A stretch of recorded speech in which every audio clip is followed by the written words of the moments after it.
Well, I think in the time that we've studied different things in the Word of God, we've come to this very important characteristic of God is that He speaks to us not only in word but in power. That's from 1 Thessalonians 1:5, and we see that our study, we've tried to establish things around our experience, around my experience basically as I speak to you, and the tone that we have is one of listening. We want to hear what God says, whether it be in the Word of God or whether it be from what God speaks to us in our private time and in our quiet time with the Lord. It kind of sets you off in a journey, a walk with the Holy Spirit. To give you an experience, I think, that brings all experiences into a currency. A currency, I say, because we take that experience and put it in the bank. That's the bank of our memory, or the bank of past experience, to compare and to contrast and to learn, because it sparks a meaning in what we are going through at the particular time. And I've got a few examples of my own life, of things that have happened, and sometimes it sets you off into an experience like we don't want to waste. Something that normally would be a wasted, like don't cry over spilled milk, or don't worry about your car rusting away. So it's like a bank account. We want to put it into the account of experience.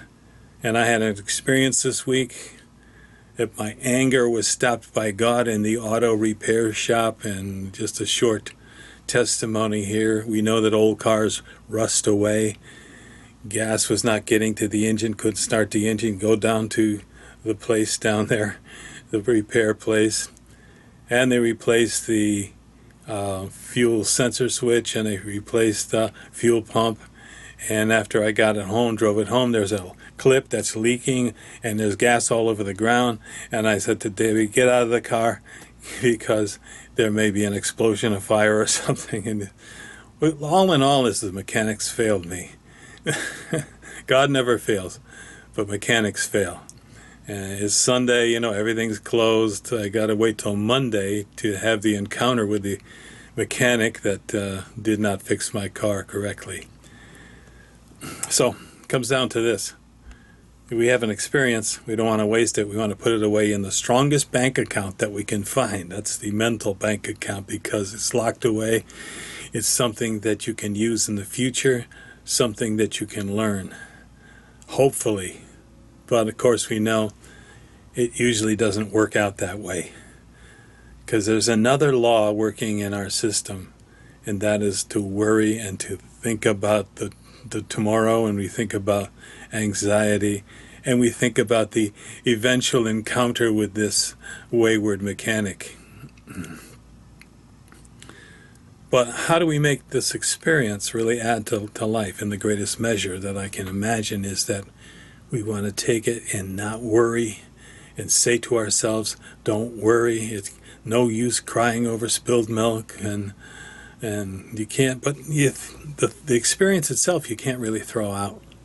It's with you, okay? And that's, I think, the bad part about all this is that it is with you. It won't leave you unless you really pray hard and really claim it, because it seems like we work and we build our house, we build our life, we save money, we try to buy the reasonable car that'll work for us, but we're also building experiences into our life. And this is what the Lord showed me. He says we have these things that happen to us, and but He gives us that guarantee that we will not be tested above what we can bear. Sometimes it's like fighting the law of gravity. We can say to ourselves, hey man, everything's going to be all right. Just go to sleep, take it easy, don't worry about it. But there's something else working in our life. It's like Paul, he says, even in the scripture that says, "Oh, body of death, who shall deliver me from this body of death?" And that is Jesus Christ. That is Him. See, because we can't wish things away. We have to deal with them. And like I always say, The Lord doesn't pop us out of this as long as, we're a Christian and stuff. We have to go through things. Just like the Israelites, they had to go through the desert, they had to go through the Red Sea, they had to have that human experience. But human flesh, we think about that. Can't do this alone. We can't fight things. So we have to lose sleep or part of it. But yet it gives us the best part, which is the experience that we can put in the bank, the spiritual bank, the account whereby we can draw and say, Lord, glorified, you are glorified through these things, and we rejoice on all the good things that God sends us, all the beauty of crafts, of building things, all the things that are skillfully made and wonderfully made. And even Paul tells us, in the Philippians, to, put our minds on those things that are lovely, those things that are gracious, those things that have good report. So we know these things. We know the scriptures, but yet, still, we're in this flesh. We're in this body. And I just want to share a few things tonight here and tomorrow in our study. There's another path that always diverges into the darkness, and we sometimes want to take that place. I don't know if it gives us comfort to stay in the dark or stay in misery. Misery loves company kind of thing, but I don't see the company. It's there to maybe find some kind of comfort.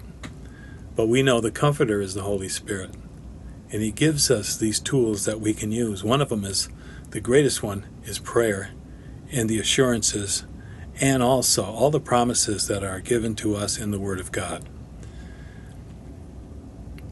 One thing that comes upon me when I'm thinking about the various scenarios, I'm going to meet this mechanic tomorrow morning, and what I'm going to try to explain to him, things that he already knows. There's pressure in that fuel line. The whole car gets hot, and you park in it, and there's pressure building up. And if there's a tiny little clip on a fuel line, it may just break. Yeah, it's like old Murphy's Law, right? That's an experience. Excuse me. When I was young, I heard my teacher say, class, listen to me. When bad things happen, we must take heed, have our thinking, and rise above the situation. Just imagine yourself, says the teacher. You're rising above the room. You're looking down on the room. You're looking down as if you were a light fixture or a chandelier, and you're looking down on the whole context of life. Such things I remember as, my school days. And that God has a meaning that He's going to assign to that particular situation. Because our life is finite, and God is eternal. He's infinite. We speak these kind of words because, like in Psalm 90, there's a line that says, Lord, teach us to number our days that we may impart our hearts unto wisdom. In other words, we don't throw these days away, friends. We don't throw the experience away. It's valuable, and it's currency. It's currency that we're going to use to fight the devil, the flesh, and hell itself through the Lord Jesus Christ. See, the same message that comes when my room becomes so cluttered, I can't move around freely. I can't seem also to throw something away. You want to do that. You want to do right, but you end up doing wrong. You want to throw things away, but you're saying, that's just a memento. It reminds me of something. I can't throw it away. We misjudge its value.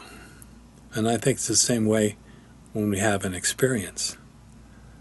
See, it's related somehow. A photo of long ago is connected to someone we love. And yet, I can't help thinking that the stress level that particular experience affords is just not worth it. The stress level is something that I want to send packing, But we know that suffering of the saints has always been great. Suffering of all saints. And I love this part in Luke chapter 12, and we'll start in verse 11 because I'm going to read it to you off the screen here. He says, and when they bring you into the synagogues, and into the magistrates and powers, taking no thought of what you shall say or what you shall answer. For the Holy Ghost shall teach you in that same hour what you ought to say. And one of the company said unto Master, speak to my brother that he may divide the inheritance with me. And he said unto him, man, who made me a judge and divider over you? And he said unto them, take heed and beware of covetousness, for a man's life consists not of the abundance of things that he possesses. Okay, a couple of things here. One is that the Holy Spirit is faithful to give you the answer.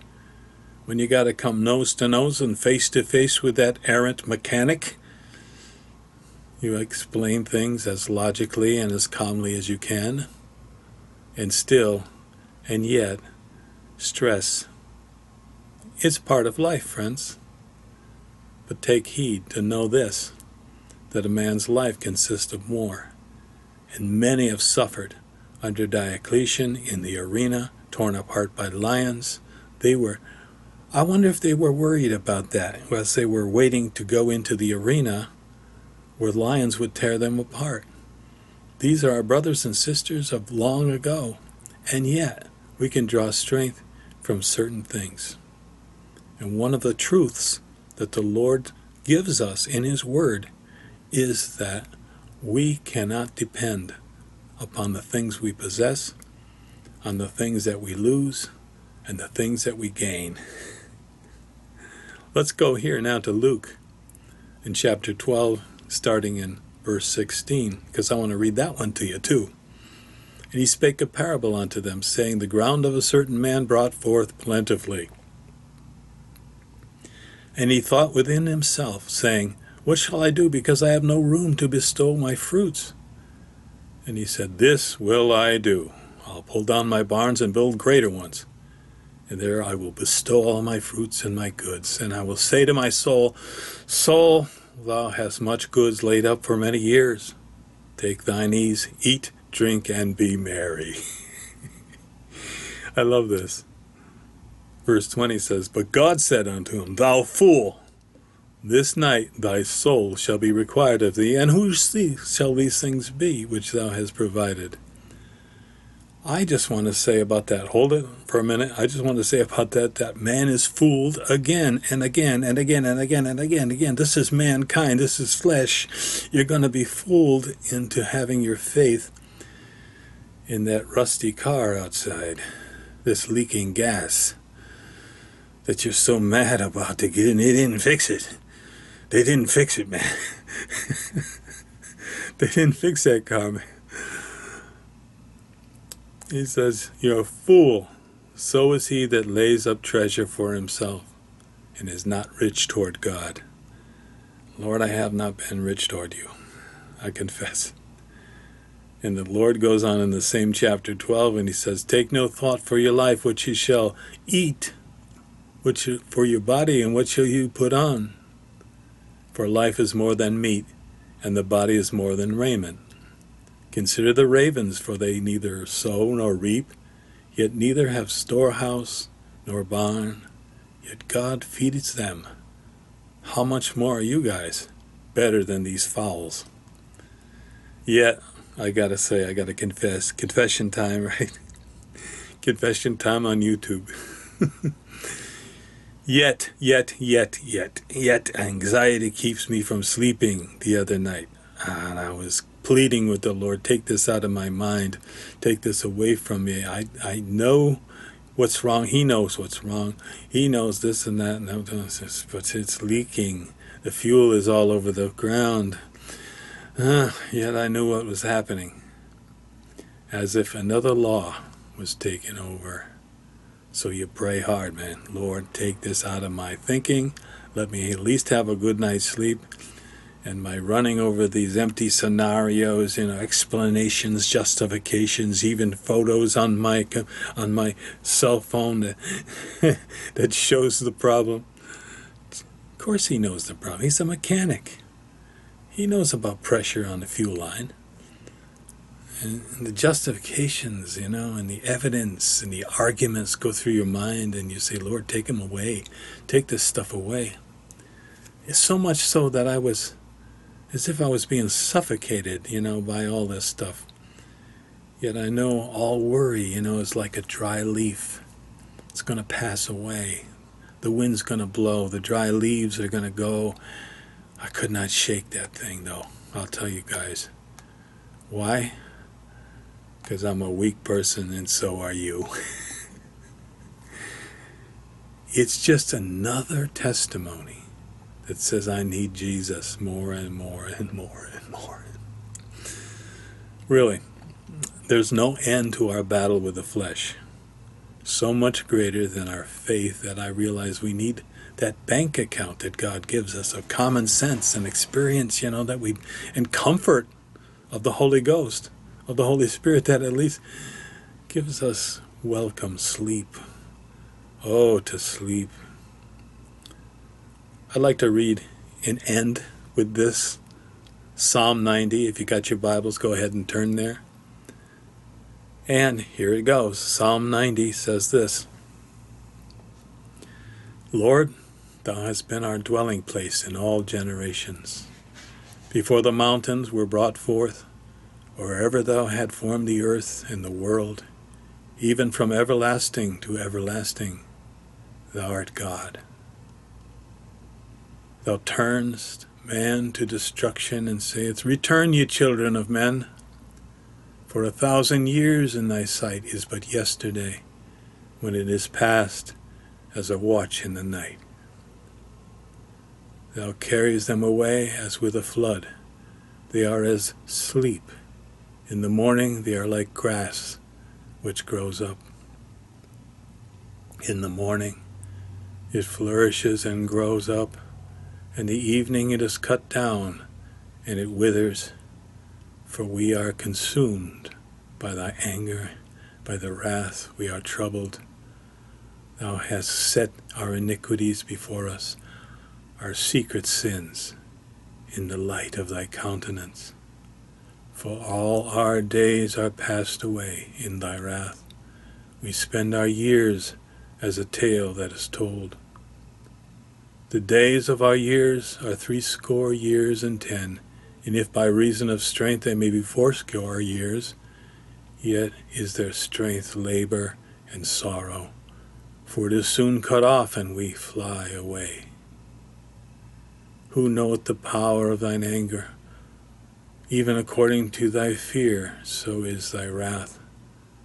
So teach us to number our days, that we may apply our hearts unto wisdom. Return, O Lord, how long, and let it repent thee concerning thy servants. Satisfy us early with thy mercy, that we may rejoice and be glad all our days. Make us glad according to the days wherein thou hast afflicted us, and the years wherein thou hast seen evil. Let us work, and let thy work appear unto thy servants, and thy glory unto the children. And let the beauty of the Lord be upon us, and establish thou the work of our hands upon us. Yea, the work of our hands establish thou it. Man. Well, praise the Lord. Thank you guys for listening. Hope to see you Wednesday night. I go there, and I thank the Lord that we have a little fellowship together. Praise God. Take care. In Jesus' name, amen.